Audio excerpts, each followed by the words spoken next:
can you record? Oh, about 30 minutes or so. You'll be through with that with them. Well, all right, Grandpa. I'm going to read your life history. And today's today's Sunday, March 11th, 2007, right? Okay. So I'm going to start reading some of your history, and then we'll ask some questions, and Yep. you may have to fill in the blanks. Okay. Is that all right? Is that the first page there? Yep, right here's the first page. It says, "This is the history of me and some of my wonderful family as I remember it. I was born September 2nd, 1926, the fifth of 8 children born to Tom and Hortense Norris. The very first thing I remember, I was approximately 4 years old, and my dad had made a sand pile out of 4 logs coming from the mountain east of Paradise. This beautiful summer day I was playing in the sand when a neighbor by the name of Lydia Obrey brought her little boy by the name of Nord Obrey Yeah. to visit Mother. Nord immediately came into the sand pile and threw sand in my eyes. I started crying, and Mother immediately came out to see what had happened. The next hour or so she was washing my eyes out with water and the end of a dish towel. And I continued on for the next few days along with blowing my nose real often. Must got a lot of sand in your eyes. Yeah, you can get it out of your nose after some of it. Oh. I remember Nord of the event a few weeks ago while attending his brother Bill's funeral. And Nord's died now. Was he older than you? No, he was same age as I was. Same age, huh? The next thing I remember, approximately 1 year later, Dad worked for J.B. White, and he rode a wonderful horse by the name of Molly back and forth from the ranch. And I always looked forward to him coming home for lunch, because he would tell me to cross my hands so he could pick me up either behind or in front of him, and I always hoped for the latter so I could play with the reins and enjoy the ride better. After a couple of blocks of this enjoyment, he would put me down and I'd run home thinking I was a cowboy." Yeah. Well, that's not too bad. You must like riding horses then. Yeah. That's where I started riding horses. Goes on, it says, "Then after he would ride in later that day, he would place his saddle on an old sawhorse we had that Daryl and Keith used to saw wood on, and I'd have another ride with the bridle placed on the head of me. So you'd get on it and pretend you were riding again, huh? It's funny that old horse didn't run away with me the way I used to beat it." I was 4 years old. You were 4 at that time, huh? The very next thing I remember was an old tricycle I had. I don't remember where it came from, but it had the handed bar broken off. But I could still get a hold of it enough to ride it. Mother always liked it because it would squeak, so she could hear where you were at, huh? Mm-hmm. And she didn't wonder where I was. It must have lasted a couple of years before the spokes finally gave away, and that was the end of that. Mm-hmm. Who else rode it? Just me. That was your trike, huh? Mm-hmm. I'm telling the most important things of my life the way I remember it. One day there was 3 guys came home with Dad, and they got fooling around and took turns trying to pin Dad, and he pinned all 3, and the last one he reached out and got mud from around the old from the old, what's that? Hydrant. From the old hydrant, and plastered his face with it. Must have been wrestling and playing around. Yeah.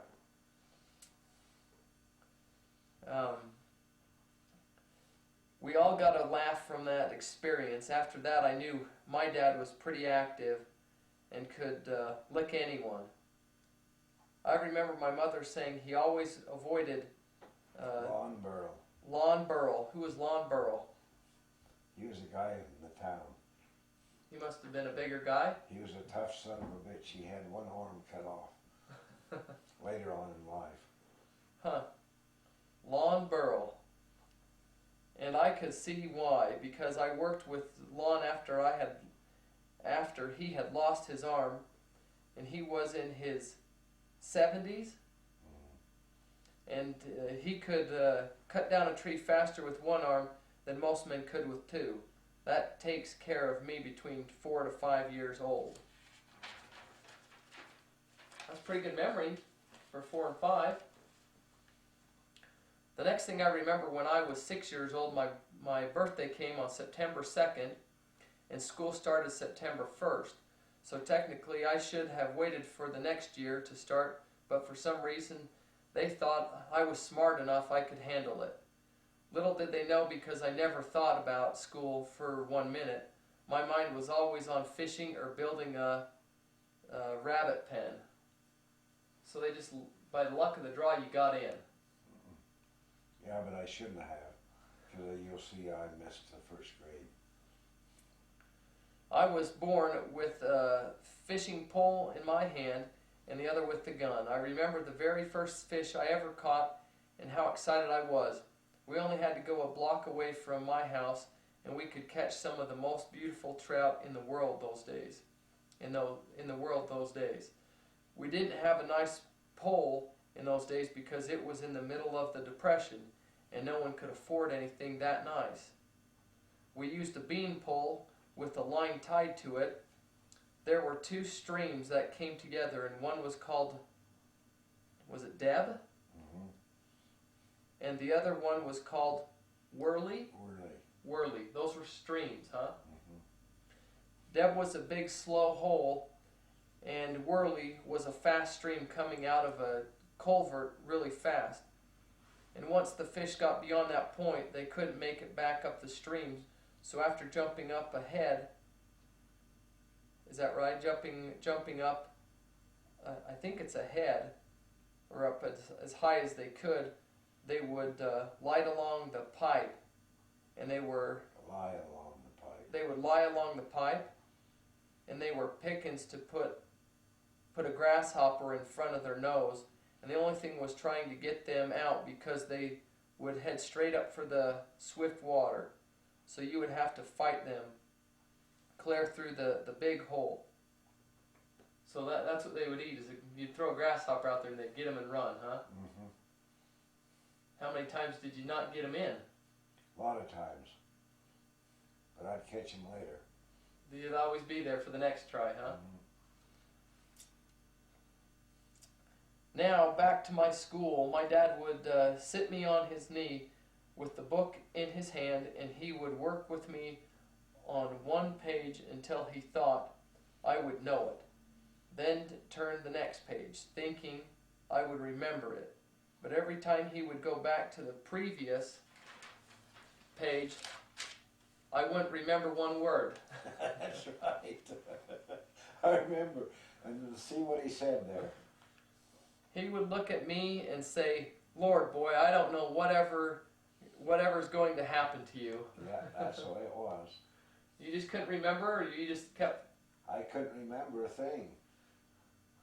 My mind was always on fishing and hunting. It wasn't on books, huh? No. He only said that twice to me, but I'll never forget each time, because I didn't take to reading until I got into the 3rd grade. And I know I wasn't very smart, and I'm sure he was wondering what really was going to happen to me about that time. He thought maybe you were going to be a professional fisherman. That's right. You weren't going to get into books, were you? No. It was about that time, because I was real close with my neighbor friend Seth Price, and it has lasted out through our whole life. Seth and I, when we ever when we were about 5 or 6 years old, we would cut stick horses and ride them all over. We had cut about 50 or 60 of these stick horses, and we got in an argument of who owned them. Who owned who, how many, huh? Uh-huh. So I bent over to take them all home with me, and he got on top of me and wouldn't let me up. And I knew I had a rupture. A naval rupture, so I started crying and told him he was hurting my rupture. When he got all off, I grabbed the willows and headed for home. Did you take them all? Yeah. He must have been tougher than you? Yeah. He and I was about as close as anyone could be all throughout times. In the first grade, we loved to play marbles, and every day we played beyond the school bell.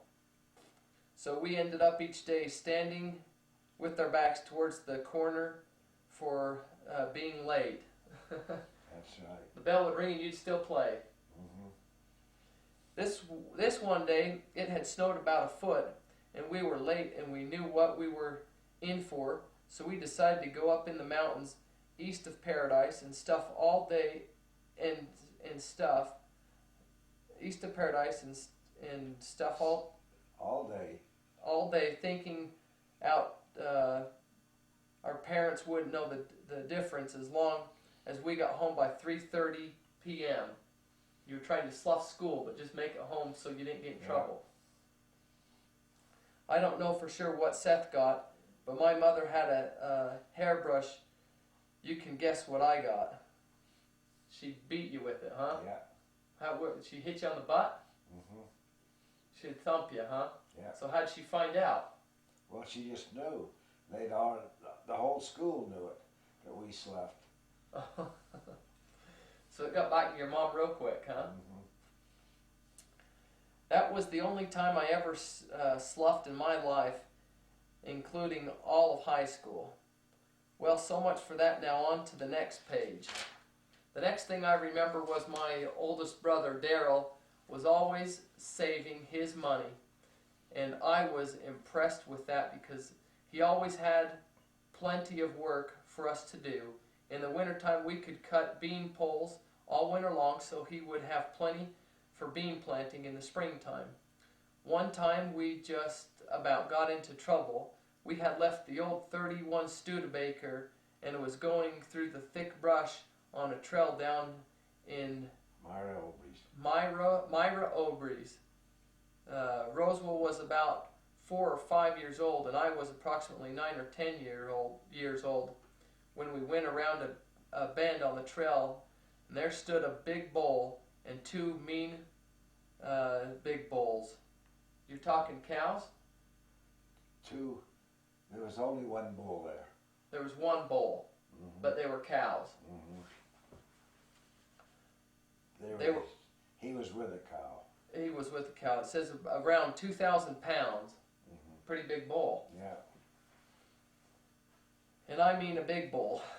Around 2,000 pounds. All of a sudden, he started throwing dirt above his back. Daryl grabbed Roswell and put him on his shoulders with the axe in his hands, ready to let him have it if he charged us. About that time, I was getting out of there, so I ran through a swamp and about got stuck in it and over another fence. That's right. You weren't going to stick around, huh? No. No, that mean bull. I thought he'd charge for sure. Did he charge anyone? Nope. Not that day. Oh, that's a good thing you got out of there then. All of this time I could hear that old bull snorting and blowing off steam. I didn't know if Roswell and Daryl made it out of that predicament until about half an hour later when we met back at the car. I remember Daryl saying if he had kept coming, he would have had one swing with that axe, and that hadn't stopped him. He would have both. They both would have both been dead. So he would have had to try and get him with that axe. And on the back of it. He's trying to get him hit over the head. Huh. I would put it down, but it didn't work out that way. Didn't end up charging, huh? Mm-mm. Later, Bill Obry said if he had known we were going down there that day, he wouldn't have let the bull go with the cows that day. It was certainly an exciting time for all of us. Now back to the beans. Darrell had it down to an art. He would space the beans when he planted them so he could cultivate both ways and avoid all that hoeing. We had a wonderful old horse by the name of, is it Tops? Tops. Tops. By the name of Tops. I had that horse would even watch her feet so she wouldn't stomp on the beans. Darrell had hay fever so bad that every foot or so I'd have to stop the horse for him to sneeze and wipe his nose. Well, that tells me where I get it from then, because I get hay fever real bad. And doesn't Lex get hay fever real bad? Yeah, Lex does. And Lanny does too. And Lanny, huh? Wipe his nose. I'm certain that's what killed him in the end at 54 years old. He certainly was a great guy and expressed and was good to me. It looks like it was good to me all his life. He would do anything to get money for his education, and the beans were the main thing in those during the Depression years, along with having his own orchestra that played every Friday and Saturday night. He graduated in about 1937 and then taught school and music in Eureka for the following 2 years. Yeah. What instruments did he play? He played them all in the end. He played every instrument there was. Played the pianos. He could do everything. He majored in music. Huh. Meanwhile, back at the ranch, my wonderful father had quit JB's ranch and went to work for Nick Chernus as a sheep man that had just come over from Greece 10 years previous and had worked down at JB, and Dad had to help him with the English language. Nick and Dad had a wonderful relationship, and later when Dad got sick from Rocky Mountain fever, Nick picked up the hospital bill along with most of the burial. So much for that. So he must have had a little bit of money and respected your father to... Yeah, he had a lot of money then. That was after the war started. And he was selling his wool for a high price. So he paid for most of your father's bills then, hospital bills and that. Mother's too. And mother's. Like I said, my life was always interesting. We had an old, what's that? Is it an old Chevy? Is that what it is? That we filled with wood every fall for winter use. It was an old box. An old box, huh? That we'd fill every fall for winter use. Just having a wood-burning stove, it took a lot of saving and sawing and chopping to keep warm all winter. That's right. You must have had a big box then. We put it out in the shanty out there. The shanty. Stacked it up high. The old shanty, that's right.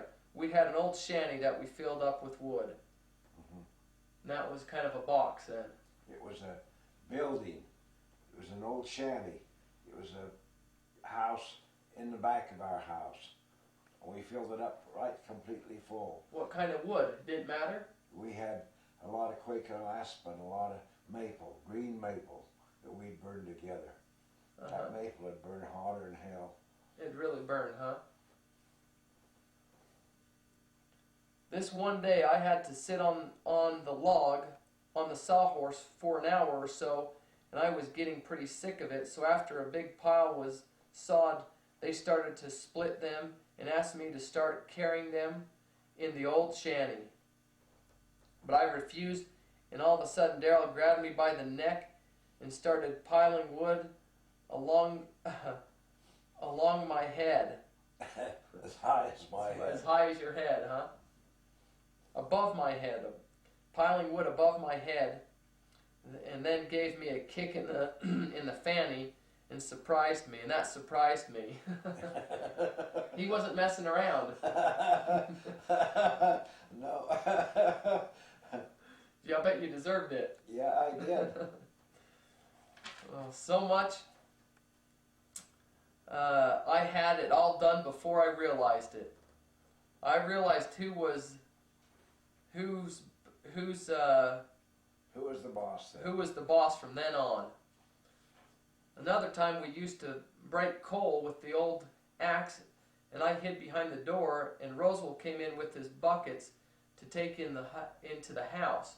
I jumped out and howled boo, and that was the wrong thing to do, because when he stopped that axe, it was 1 inch away from my head. That's right.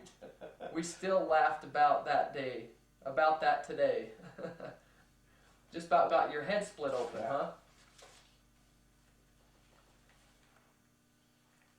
During these years, I was always busy raising rabbits and trapping weasels.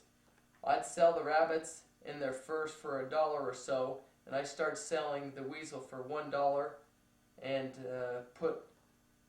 pull all in the pelt, and a pelt all stretched out, and later got $2.50 per pelt. So you'd have to stretch them, tan them, hide them out, tan 'em. That was in that day. In those days, that was a lot of money. It was during the Depression. Huh. $2.50 per pelt. That's a lot of money then. Not bad for a kid, huh?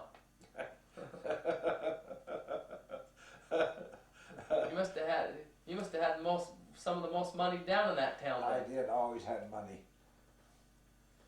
I'll never forget one time when Dad had come down from Monte Cristo, and him and I and Mother were getting ready to go onto town, both dressed up real nice, and Dad could see I wasn't taking care of my rabbits the way I should, and he told me to go and feed them some grass. And I told him to shove it. Shove it up something. He grabbed me and let me have it across my face. That just about broke my heart, and that was the only time he ever hit any of us kids. I certainly deserved it that time. Yeah. Where'd you learn to say shove it? I don't know. You didn't say it again then, huh? No. One other time I remember Keith was always a spendthrift. Is that what it is? Spendthrift. And he used to go over to Wilbert Underwood and play poker with the boys. That included Roy Tams, Floyd Tams, and all others. That included people that didn't have a penny to lose. So he was the only one that had a penny then? Keith was? They must have liked playing cards then. Mm-hmm. He was good at it. It went on to all through his life too. He'd go to Vegas, and if he won, I could hear him coming through the hallway down there where I worked, and he'd be whistling. But if he come through cussing, I knew what happened. He'd lost it all. He lost it all if he was cussing, huh? Yeah. And this was one day he came home smarting off, and Dad grabbed him and put him down in the old cellar.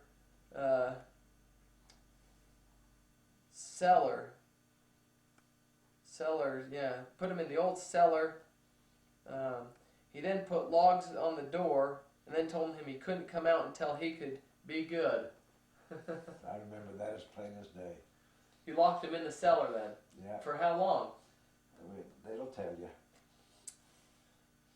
He then put logs on the door and then told him he couldn't come out until then he could be good. Another time Keith was acting up, and Dad picked him up and dropped him on a little red chair, and Mother got excited and said, "Lord, you killed him."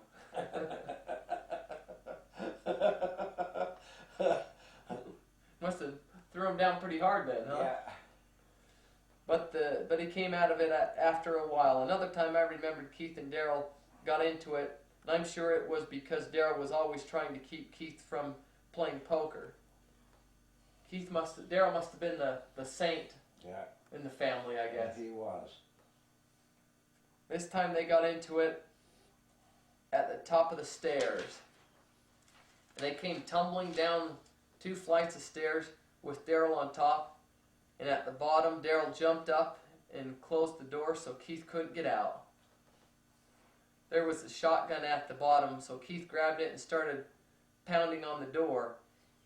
He left imprints on that door that lasted until Roberta and Gary burned it down to build their new home. That's right. He must have hit it with the butt of the gun. Yeah, he did. He left imprints in that door that deep. Didn't your dad If he'd have had my dad wasn't even there then. He was up on Monte Cristo.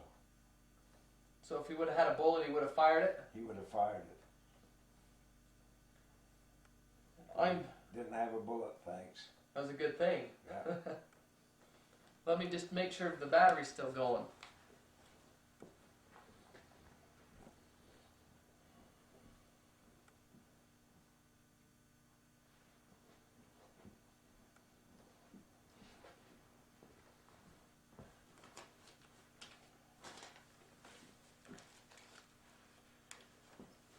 Are we going to hear about the other kids then, too? Yeah. I just got to keep reading. Okay. We left off where Roberta left imprints on that door that lasted until Roberta and Gary burned it down to build their new home. I'm sure if he had some shells, he would have shot through it. He was really spoiled when he was a kid, but turned out wonderful later on. How come he was so spoiled? He was run over with a truck when he was a kid and broke several ribs. And they was hollering to the driver, and he backed up over him again. He got ran over twice. Yeah. The next thing I remember was when I was about 10 years old, and it was in the summer, and Dad came home for a week from the sheep, and was getting ready to go back, and I felt really bad because I loved him so much. Anyway, after he left, I made it to school, but I felt so bad, I started to cry, and Ken Bailey was my teacher, and he wanted to know what was wrong, but I couldn't tell him because I felt so bad, because I missed my dad so much. So he came home for a quick time and then had to go back, huh? Yeah, he used to come home for a week once in a while. And then go back up. Mm-hmm. So you wanted to go back up with your dad then? Mm-hmm. No, I didn't want to go back with him. I was in school. I just felt bad. You just wanted to be around him then, more than anything. Yeah. Because I missed my dad so much. Later on that next summer, Mother made an arrangement with Lyle. What's Lyle's last name? Richmond. Lyle Richmond and his wife to take me up to Monte Cristo, and he had a new, is it Montel? A Montel B Ford, a Model B Ford. Model T Ford. Model T, that's it. There you go. A Model T Ford. On the way up there, I got car sick because I hadn't ever rode in a car. But that was a new experience. Yeah. But once or twice in my life, anyway, I pulled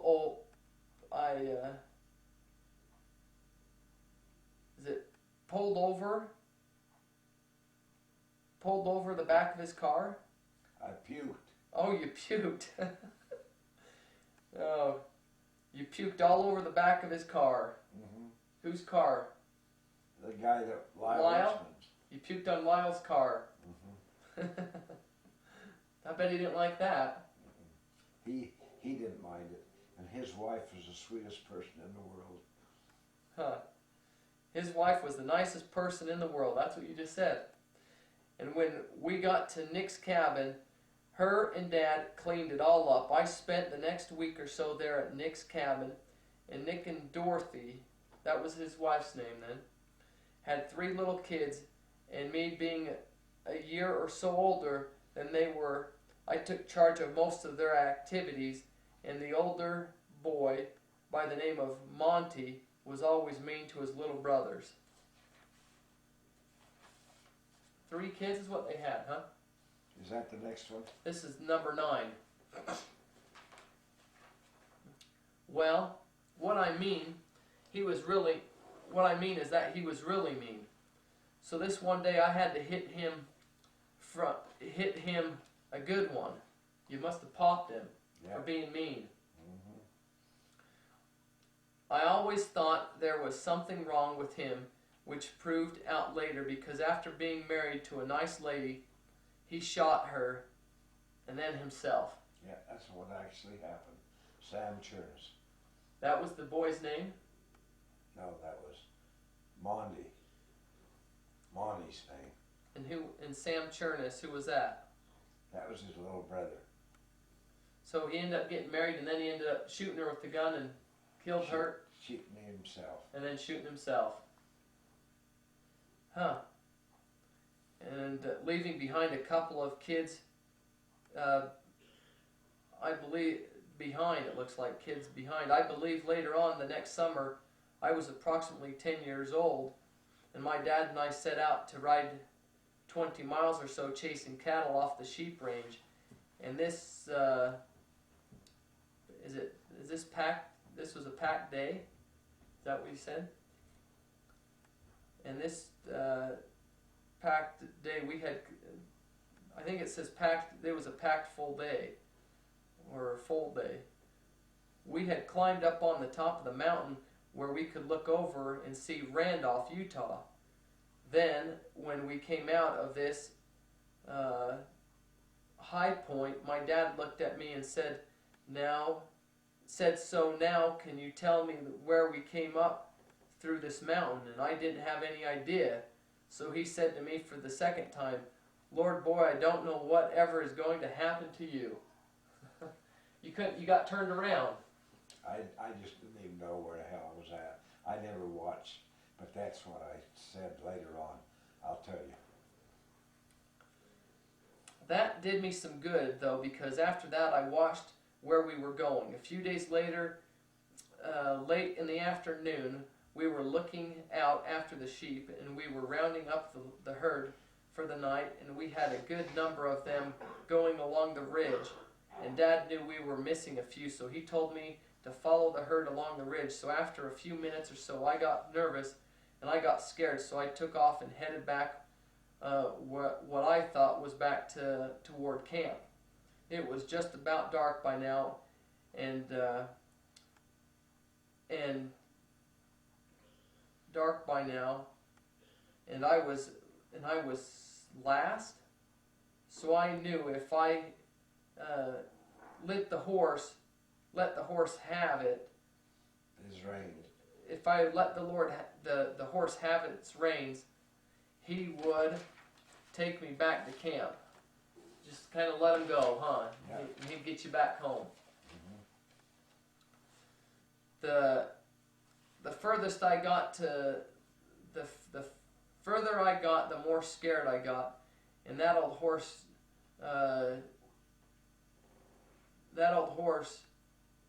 took us right back to camp. In the last mile or so, we were running fast. After I got back to camp, I shut the door and windows and sat there wondering what happened to my dad.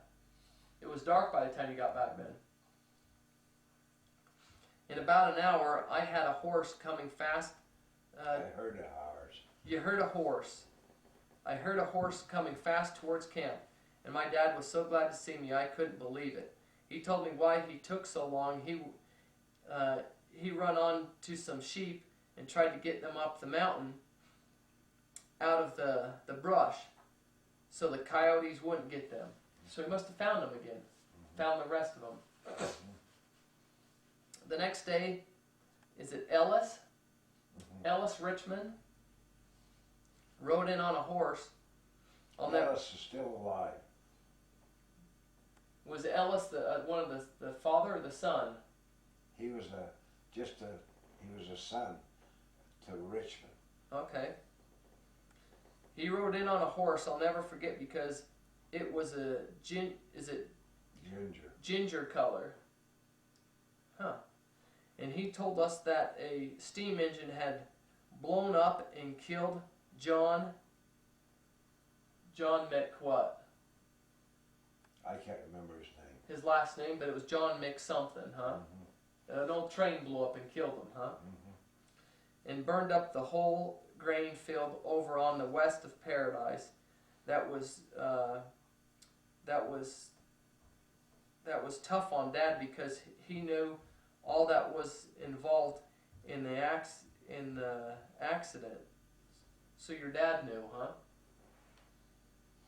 That takes care of me up to about 12 years old. About this time in my life, another person by the name of Reed Obrey came into my life. He was a year younger than I was, but became one of my best friends I have ever had. His mother had died when he was about 3 years old, and his little sister, Lois, went to live with their grandmother, Obrey. This one day, Reed and I decided to go hunting with our BB guns after running around for a while. After a while, we needed a drink, so I went down and took a drink. Then Reed went down to do the same thing. While I was standing there, I noticed Reed had a hole in his pants and no shorts on. So I decided to shoot him with the BB gun. In the butt, huh? Yeah. He let out a holler and just about made a new ditch. Yeah. If he had have been big enough, I know he would have killed me for sure. Yeah. That's the end, isn't it? That's the end so far. I think that's the end. Well, that's up till, there's about 11 there. Yeah. Now you just need to finish up the rest of it. But what we can do is that I'll ask you a few more questions, and then when you write the rest of it, we'll do this again. What do you think? Okay. All right. These are just some questions I thought of, Grandpa, just as I was going along the way. And we answered a lot of them were like where you were born and what year. You were born in Paradise on September 2nd. 26. The 26th? The 1926. September 2nd, right, of 1926. And I had a question. What was your relationship like with your mother and father? They were both good. Did you get along better one with one? Well, I got along with my dad best because he wasn't home too much then. Uh-huh. And I was always so glad to see him. And I wrote down, what did your father do for a living? And he worked mostly for... He worked for 22 years down to J.B. White's as foreman. And then for Nick Chernus. And then he went to work for Nick Chernus. How many years do you think he worked for Nick Chernus? 8 years. 8 years, and he also died working for Nick Chernus. Huh. I wrote down, in your history so far, we got to about 12 years old. And then jumping ahead, I guess, quite a few years, what made you decide to go to war? I enlisted in the Navy in June of '44. And I was 17 years old. My mother had it signed with me. And your mother signed for you? Mm-hmm. She had it signed with me to get me in there. Did she want you to go to war? No. What war was this then? World War II. Okay. So you left home at the age of 17 to go to war? Yeah. How long were you at war? 2 years. And then you came home? Yeah, they dropped the bomb over there then. And then you came home? Mm-hmm. Okay. And, well, you weren't that old then. I mean, 17, 18, 19, coming home at 19. I came home at 19. And then what did you do? Then I went to work for the farmers, stacking peas that they had a pea viner, and me and Reed and Claire Hurst took both stacks on ourselves, which we got through, which we finished, you know.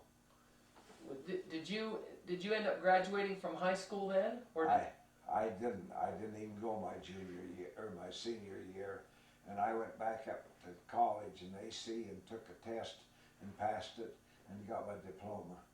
did most of the guys during that time, did they graduate, or did they also head off to war? Most of them graduated. They wasn't. You were the exception then. Yeah. In fact, they had a party for me and Bortley Hatch, and Bortley had been drafted and I enlisted. That was the difference, you know. Huh.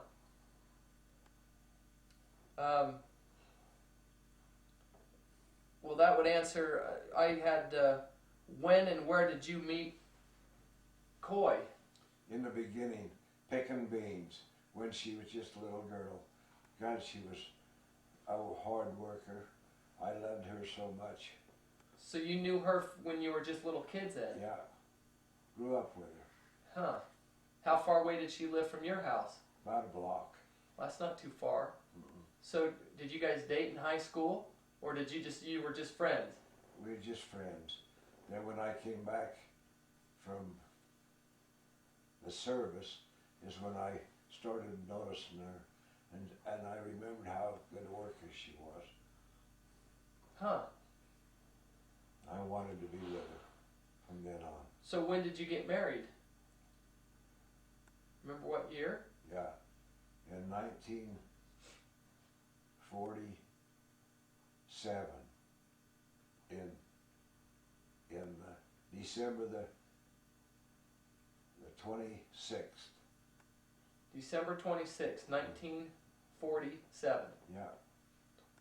Where did you propose to Grandma? I don't know. It was continuation.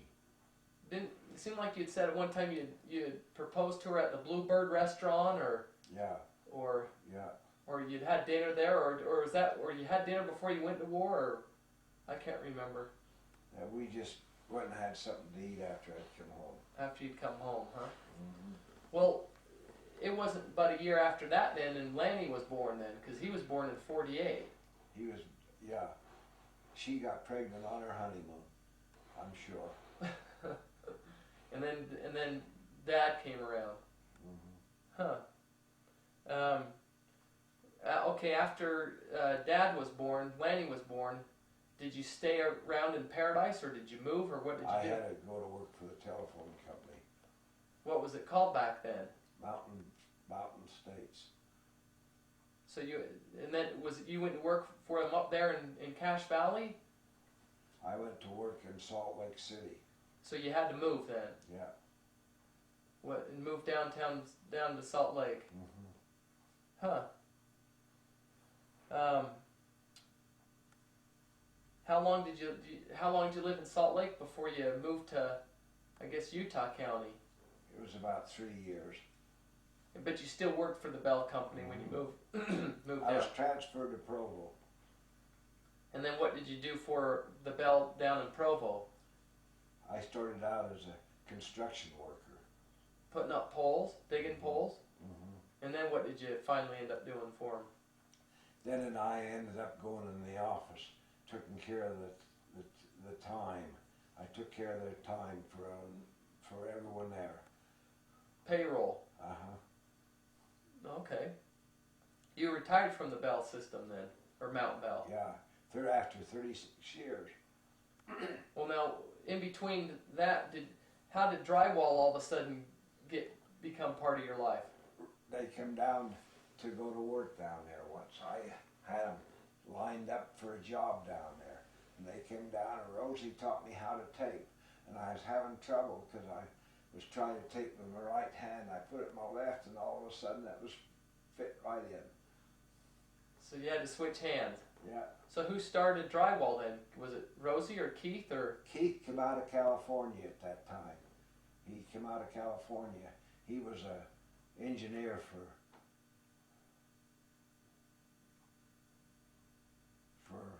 I can't remember the company now. So he came out of California. Was this while you were off to war, or It's after I'd come home. after you'd come home? He went to California. Is that where he learned about drywall? Yeah, he did after he was an engineer down there to start with. At Lockheed. Lockheed, huh? Yeah, at Lockheed. So he came up and introduced everyone to drywall. Mm-hmm. And then that's when you started to do a little bit. Yeah. Okay. So were you doing drywall on the side or at nights, or? That's what I was doing, on the side at nights. I was doing it at nights. I'd come home at 2 o'clock in the morning. Coy'd say to me, if you keep this up, you're going to be dead. And I'd say, yeah, but look how much money I made. What would you do with all your money then? I still got it. You still have it, huh? Mm-hmm. Well, that's good. Yeah. You're gonna need it, right? No. Nope. You will. I'm gonna need it, huh? Mm-hmm. Well, we'll go to the bank tomorrow then. Okay.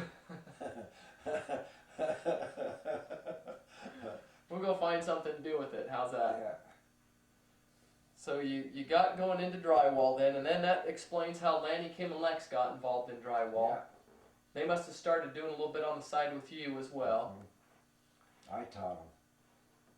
What was your relationship like with your kids then? You had Lanny, Kim, Wonderful. and Lex, and Shauna. Wonderful. Did you go on family vacations, or what did you do for fun? We went down to Mexico one trip and had a good time down there. Down across the border. What is it? Tijuana? Tijuana. And Grandma went too, Grandma Coy. Mm-hmm. Yep. And everyone had fun down there. That was a wonderful trip for us. What did you do during the summer times then as a family? Did you, you worked and everything, but did you go on fishing trips, or did you go back up to Paradise, or? We'd go up to Paradise once a week to see her folks. Okay. And at that time, my mother had died. Your mother had. How old were you when your mother died? I was probably, it was after I came home from the service. So I was 19. And your dad died when you were how old? When Dad died, I was about 15. About 15. And your mother died from a heart attack, or Mm-hmm. or did she get sick and then die? She got sick from a heart attack. Oh. But we had trouble with her for 6 years previous to that. We'd find her laying on she'd have a heart attack and keel over and lay there on the floor until then we'd holler for Grandpa over, he'd come over, and he'd always come over, and that'd help her get better. Uh-huh. Huh. Well, who took care of all the kids then when Dad was gone? Did Daryl take care of the kids? He was the oldest. No, he wasn't the oldest. He was the oldest. Oh, okay. So did he have a lot of responsibility in taking care of the kids, or? No, he just went along with Mother, and between the two of them, they raised us. The kids all got But raised at that time, Daryl was teaching in Eureka. in Eureka. So he was still far away from home then. He would come home once in a while. Would he send money home then to help out, or just come home every once in a while and see He how would things? always help us out with money. I never remember when he didn't. Huh.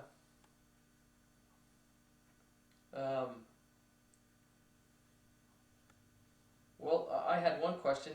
Did you and Grandma ever want more children, or was 4 your set number? We had 8, all told, and that's all we ever wanted. Okay. In fact, Roydell was pregnant, her mother was pregnant with Roydell towards the end, and Thel Tams come down and helped.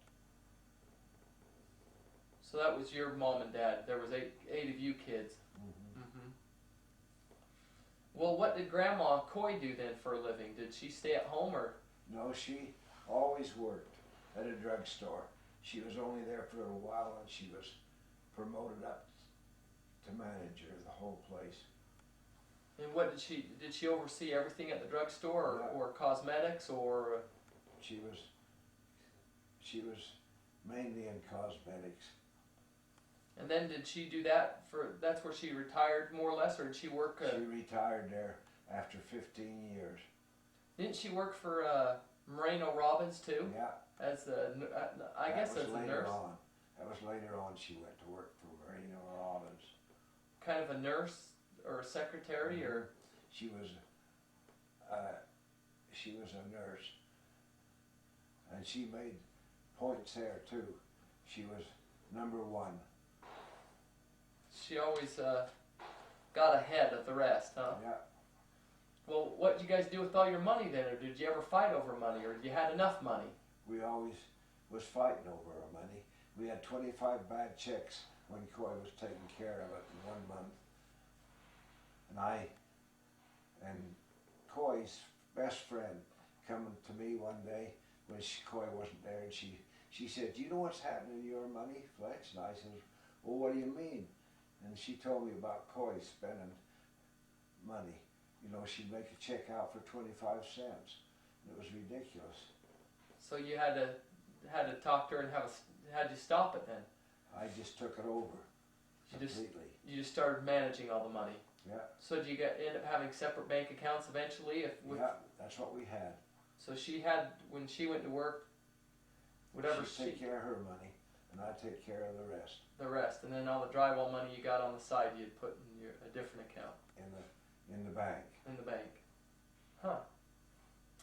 Well, now I also remember you went to Canada a few times, didn't you? Yeah. Who did you go with? I went with 6 different guys, and they're all dead now. Roy Dell was one, and Phil Booth was the other. They were the 2 main ones we went with. And then Lonita's dad come with us one year. There was 6 of us, but I don't remember. Did Lanny go one year? Yeah. Did Lanny Kim and Lex ever go, or just Lanny? Just Lanny. Lanny went. Let me check on this real quick.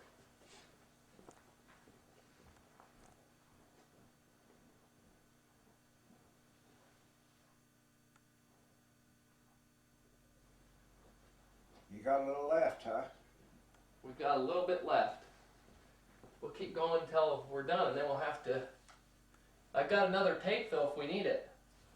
So we can keep going. So you went to Canada. I went to Canada.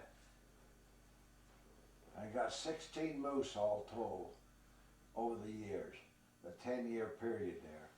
And we knew this Canadian, you know, this Canadian that lived up above us there. And when he left, I bought his house for $10,500. You bought it from him up in Canada? No, I bought it out from him. Down here? Down in Provo. Okay. He just lived 2 houses up from us. So how many, you figured, did you get any bear up in Canada or just moose? 1 bear. Lanny shot a bear, and he shot 2 of the moose that year. Lanny would get out on the trail early before anyone else, and he'd get the shooting. But one day, he sat down, he was tired and sat down and went to sleep. When he woke up, there was a cow moose and her calf looking at him.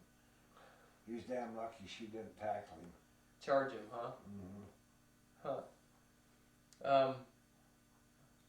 So that was a fun time then, going up to Canada and hunting and doing that.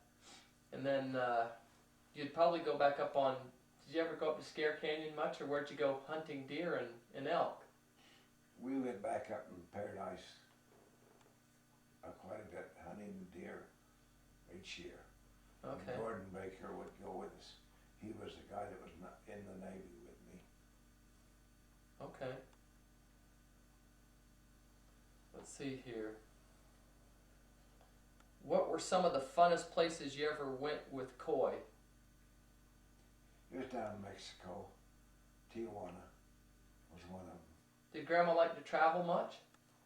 She didn't especially care to travel, especially later on when she was sick. She didn't. She liked staying at home. I remember she always liked her house and doing the garden, and I remember she got, I think it was Garden of the Week one time, because all of her flowers and her lawn, and she got that prize, or she won that for the week. Yeah. over in Pleasant Grove. Well, how did you just buy your house in Pleasant Grove, or how did you get that? The kids built it for us, and then we went over there when it was not finished. We spent about $10,000 of our own money fixing it up, getting rugs and stuff, you know. Mm-hmm. So did you enjoy living over in Pleasant Grove? I did, but I wasn't too crazy about it. Now, you never ever made it back to Paradise. Nope. Why didn't you? I always had the idea I was going to go back there, and then the telephone company one year, when they needed a man up there for supervisor, they wanted me to go up and take the job, and I said, "Hell, Art." Art Brown was the district manager, and I said, "I can't go because I don't know what's the matter with Coy. She had kidney stones, but we didn't know it at that time. The X-rays didn't show it." Oh, so you had a chance with the Bell system at one time to go back. Did Grandma Coy ever want to go back, or? Well, she'd have gone with me. Huh.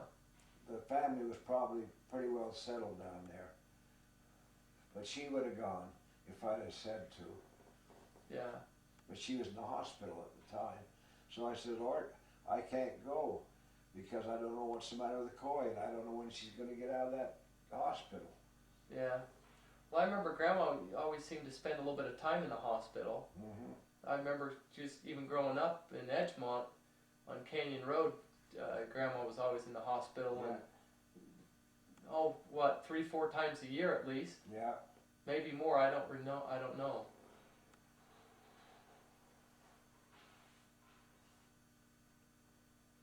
That was about it, huh? Yeah. Huh.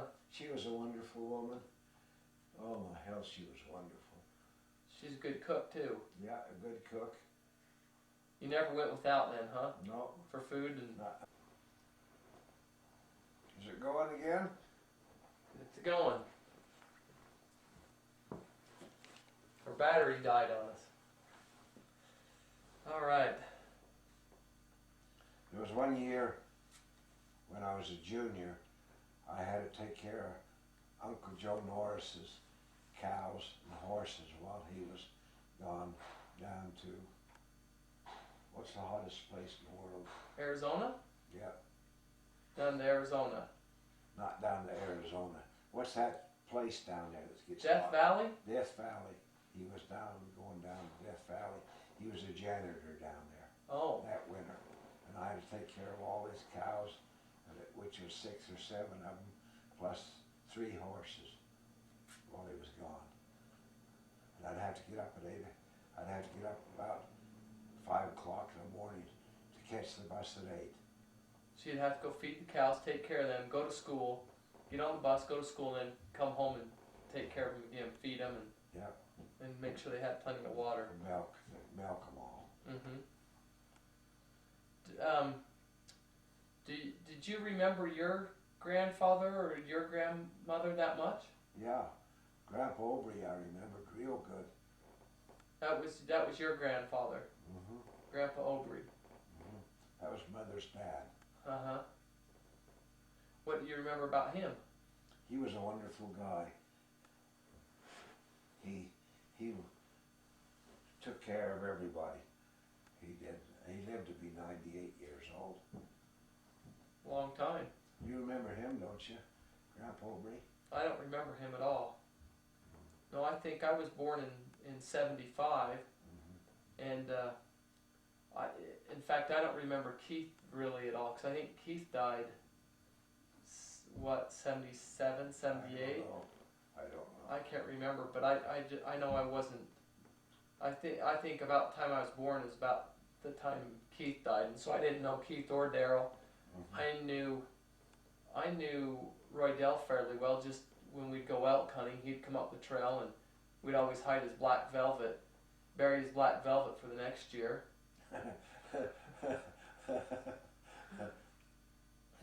And then Roberta, I know Roberta fairly well, and Jeanette. But I didn't know Keith or Daryl really at all. So I remember you always taught us how to do a garden though up in Edgemont. Mm-hmm. Well, that reminds me, how much did you pay for the house up in Edgemont? I paid $10,500 for both of them. The one I lived in and the one up the street. up the street. For both of them, $10,500. Mm-hmm. They're worth quite a bit more today, aren't they? $250,000 just for the lot. Yeah, it's amazing how much they're worth now compared to back then, huh? Yeah. But then your first car was probably how much money? $700 or $800. Yeah. Anymore, a pickup truck with the diesel engine's $40,000. Yeah. $45,000. Yeah.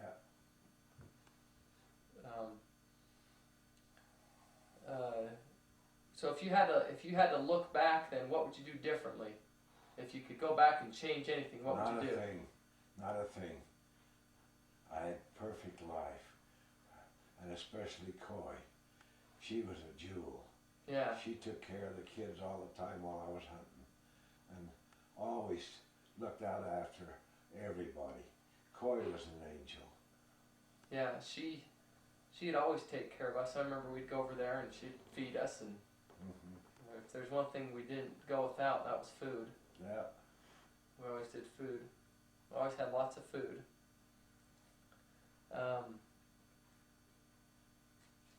I remember you used to teach us how to drive the old Colt Vista down on the old Lover's Lane in Edgemont. Yeah, I taught every one of you how to drive. Yeah, that's how I learned how to drive, was with you on your little 5-speed. And then we always did the garden every year, and I remember we'd sell corn for 12 ears for $1. We used to sell it. We couldn't pick it fast enough and sell it. You know, we just would. Every time we turned around, we were selling it all, and everybody'd come up down Canyon Road in Edgemont, and they'd buy it, and they'd say that's the sweetest corn we've ever eaten. it was good. Yeah. Yeah. We had to hoe it though. That's the one thing we had to make sure we hoed it. Yeah. I didn't know you had to hoe it. I knew that some of the kids did, but I didn't know you did. Yeah, I hoed quite a bit of it, and then I'd water it as well, and we'd do the potatoes, and we'd help you plant the potatoes and the corn, and we'd put in and water it and hoe it and pull the weeds. And I remember towards the end, the weeds almost overtook the garden, but we always had a little bit of food. Yeah. So,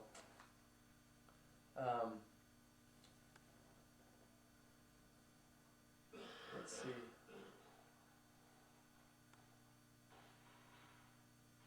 I had a question. What shaped your life the most?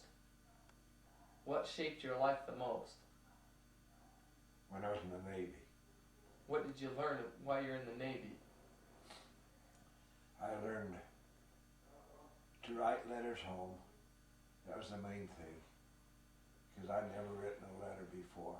To stay in touch? I'm staying in touch with Mother. She was good to write me too. Were you ever scared while you were in the Navy? Yeah. When we hit the beach, I had to go to hit the beach, and there was about 10 of us young guys that they didn't take back get the Japs, you know, what was left. And what wasn't killed of the Japs, they disappeared back into the jungle. And 20 years later, they came back out. They didn't know the war was over. And they come out, and we had a big diesel tank there that they used to fill up some of the destroyers and ships that was coming through later on. They held on to that until later, 20 years later, they held on to that place. They have so much diesel back in there.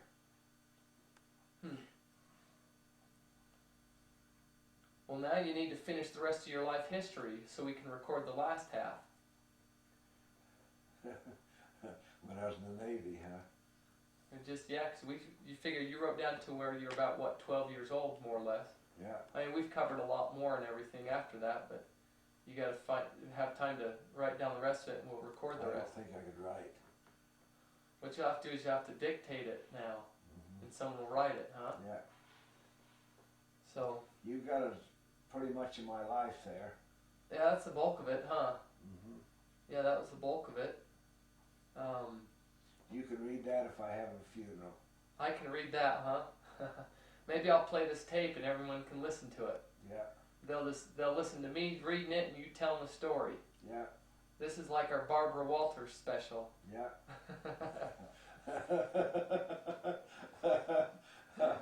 Oh, all right. Today's the what? Sunday the 7th of Sunday, March 11th, 2007, and we're down here at Mom and Dad's house in Spanish Fork, and we'll wrap it up and we'll play it for the next person. How's that? Okay. Thanks, Yep. Jay.